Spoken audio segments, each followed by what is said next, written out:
प्राथमिक चिकित्सा प्रशिक्षण वीडियो में आपका स्वागत है।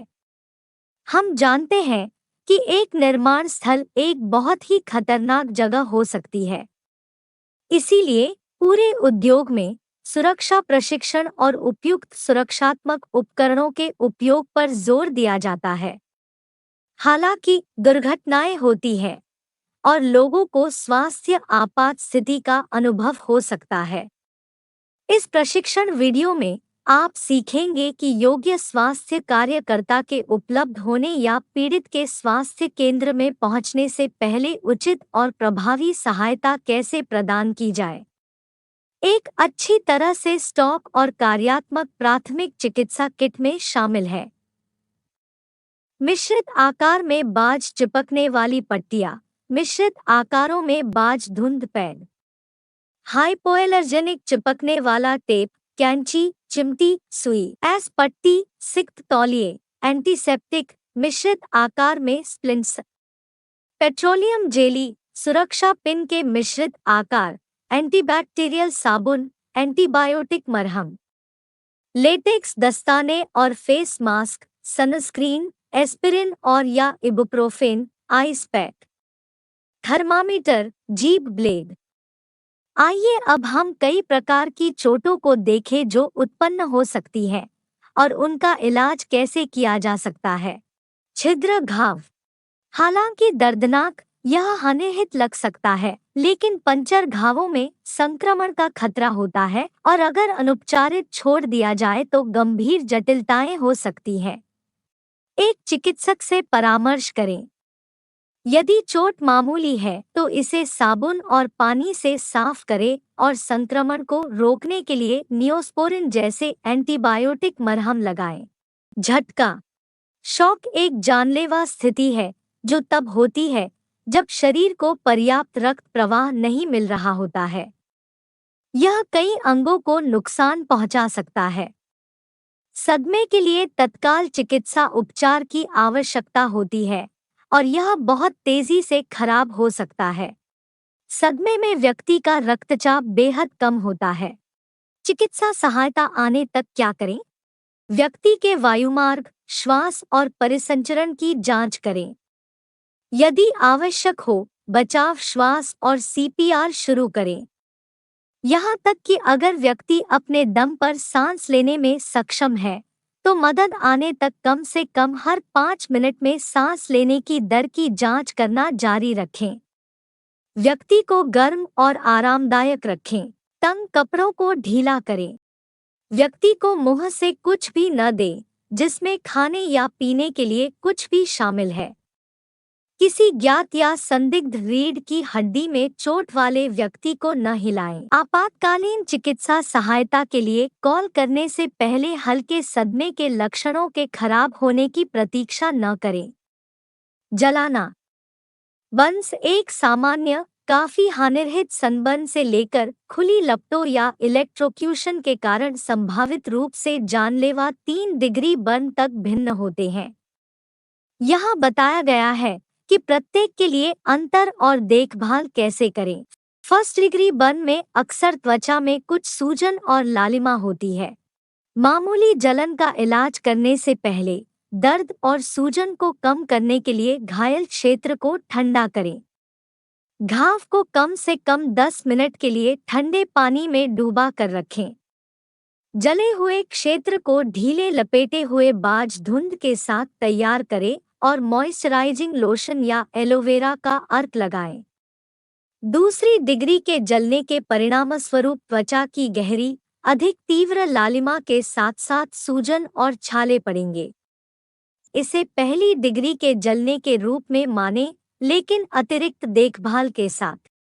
यदि छाला फट जाए तो उस क्षेत्र को कुल्ला करने के लिए हल्के साबुन और गर्म पानी का उपयोग करें। थर्ड डिग्री बर्न प्रकट हो सकते हैं और भ्रामक रूप से हानिरहित महसूस कर सकते हैं क्योंकि पीड़ित को त्वचा और ऊतक की सभी परतों के साथ साथ तंत्रिका अंत के पूर्ण विनाश के कारण ज्यादा दर्द महसूस नहीं हो सकता है। यह जले हुए या राख के रंग का दिखाई दे सकता है और तुरंत फफोला या छीलना शुरू हो जाएगा। यदि पीड़ित के कपड़ों में आग लगी है तो उसे गैर ज्वलनशील तरल से बुझा दें। डॉक्टर को बुलाओ। पीड़ित के पास से जले हुए कपड़े न निकालें क्योंकि इससे खुले घाव तत्वों और संभावित संक्रमण को उजागर करेंगे। बिजली बिजली कंडक्टरों या किसी भी सामग्री से गुजरती है जो विद्युत प्रवाह की अनुमति देती है। मामूली बिजली का झटका अक्सर घरेलू खतरा होता है क्योंकि लोग उत्कृष्ट संवाहक होते हैं। बिजली के प्रत्यक्ष स्रोत के साथ लंबे समय तक संपर्क के कारण त्वचा और आसपास के ऊतकों में गंभीर जलन भी हो सकती है। बिजली का झटका लगने की स्थिति में पीड़ित की सहायता के लिए तब तक जल्दबाजी न करें जब तक कि आप सुनिश्चित न हो जाएं कि वह अब बिजली के संपर्क में नहीं है। अन्यथा करंट पीड़ित से होकर सीधे आप तक जा सकता है। यदि संभव हो तो बिजली के स्रोत को बंद कर दें या पीड़ित से बिजली के स्रोत को अलग करने के लिए गैर प्रवाहकीय सामग्री जैसे प्लास्टिक या सूखी लकड़ी का उपयोग करें। अगर पीड़ित पीला या बेहोश दिखता है तो उसे सदमे में जाने का खतरा हो सकता है। यदि पीड़ित बेहोश है तो सीपीआर करना शुरू करें। भंग एक फ्रैक्चर, टूटी हुई हड्डी हमेशा स्पष्ट नहीं हो सकता है क्योंकि अधिकांश ब्रेक के परिणामस्वरूप यौगिक फ्रैक्चर नहीं होते हैं। हड्डी त्वचा के माध्यम से फैलती है। फ्रैक्चर के विशिष्ट लक्षण हैं तत्काल और अत्यधिक सूजन। घायल क्षेत्र विकृत दिखाई देता है। घायल अंग का सबसे दूर का बिंदु नीला हो जाता है या स्पर्श करने पर सुन्न हो जाता है। थोड़ी सी भी हलचल या घायल क्षेत्र के संपर्क में आने से अत्यधिक दर्द होता है। चिकित्सा सहायता लें और टूटी हुई हड्डी को पट्टी से स्थिर करें। पीड़ित को हिलने डुलने से रोकें और एम्बुलेंस आने तक आइस को याद रखें। आई बर्फ के लिए है, इससे सूजन कम होगी और दर्द कम होगा। सी संपीड़न के लिए है, यदि घाव से खून बह रहा है तो रक्त के प्रवाह को कम करने के लिए एक साफ कपड़े से सीधा दबाव डालें। ई ऊंचाई के लिए है, घायल क्षेत्र को जितना हो सके हृदय स्तर से ऊपर रखने की कोशिश करें। यह चोट में रक्त के प्रवाह को कम करेगा और सूजन को कम करेगा। Cardiopulmonary resuscitation CPR. सीपीआर एक जीवन रक्षक प्रक्रिया है जो तब की जाती है जब किसी की सांस या दिल की धड़कन बंद हो जाती है। सीपीआर का एक संयोजन है बचाव श्वास जो व्यक्ति के फेफड़ों को ऑक्सीजन प्रदान करता है, छाती में सिकुड़न जो व्यक्ति के रक्त का संचार करती रहती है। यह उन महत्वपूर्ण मिनटों के दौरान है कि सीपीआर पीड़ित के मस्तिष्क और हृदय को ऑक्सीजन युक्त रक्त प्रदान कर सकता है। नाटकीय रूप से उसके बचने की संभावना 40% तक बढ़ा सकता है। सीपीआर टाइमलाइन 0 से 4 मिनट, 4 से 6 मिनट, 6 से 10 मिनट, 10 मिनट से अधिक। जब कोई व्यक्ति कार्डियक अरेस्ट का अनुभव करता है तो दिल एक सामान्य धड़कन से एक अतालता पैटर्न में चला जाता है और अंततः पूरी तरह से धड़कना बंद कर देता है। संक्षेप में, सीपीआर कार्डियोपल्मोनरी रिससिटेशन एक कृत्रिम दिल की धड़कन और एक कृत्रिम श्वास यंत्र के रूप में कार्य करता है। पीड़ित को अकेला न छोड़े। पीड़ित को पानी पिलाने की कोशिश न करें। पीड़ित के चेहरे पर पानी न फेंकें। पीड़ित को बैठने की स्थिति में न आने दें। पीड़ित के चेहरे पर थप्पड़ मारकर उसे पुनर्जीवित करने की कोशिश न करें। आइए अब एबीसी के बारे में जानें। वायुपथ। एबीसी में ए एयरवे के लिए है। यदि पीड़ित बेहोश है और अनुत्तरदायी है तो आपको यह सुनिश्चित करने की आवश्यकता है कि उसका वायुमार्ग किसी भी अवरोध से मुक्त है। सांसें फीकी और उथली हो सकती हैं। सांस लेने के किसी भी लक्षण को देखें, सुनें और महसूस करें। यदि वायुमार्ग साफ होने के बाद भी व्यक्ति अपने आप सांस नहीं ले रहा है, तो आपको उसे सांस लेने में सहायता करनी होगी। सांस लेना। बी ब्रीदिंग यानी सांस लेने के लिए है।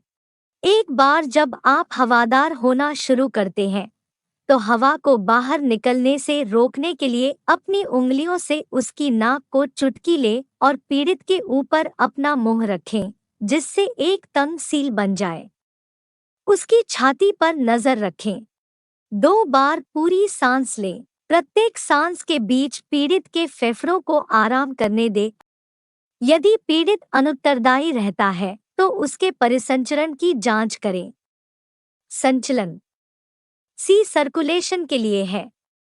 यह निर्धारित करने के लिए कि क्या पीड़ित का दिल धड़क रहा है, 2 अंगुलियों को उसकी कैरोटिड धमनी पर रखें और कई सेकंड के लिए हल्का दबाव लागू करें। अगर नाड़ी नहीं है, तो पीड़ित का दिल नहीं धड़क रहा है और आपको चेस्ट कॉम्प्रेशन यानी छाती संकुचन करना होगा। छाती को संकुचित करते समय हाथ का उचित स्थान बहुत महत्वपूर्ण होता है। एक हाथ को दूसरे के ऊपर रखें और उंगलियों को आपस में मिला लें। अपने कोहनी को लॉक करें और अपने शरीर के वजन का उपयोग करके पीड़ित की छाती को दबाएं। संपीड़न की गहराई लगभग 1/2 से 2 इंच होनी चाहिए। पीड़ित को चिल्लाने और हिलाकर प्रतिक्रिया की जांच करें। मदद के लिए कॉल करें। अपना ABC याद रखें। नाड़ी की जांच करें और यदि आवश्यक हो तो चक्र को फिर से करें। यदि कोई नाड़ी नहीं है, तो सहायता आने तक 15 कंप्रेशंस हर 2 सांसों में 1 मिनट के अंतराल करें। 1 मिनट में 4 चक्र। प्रत्येक 4 चक्रों के बाद नाड़ी की जांच करते रहें।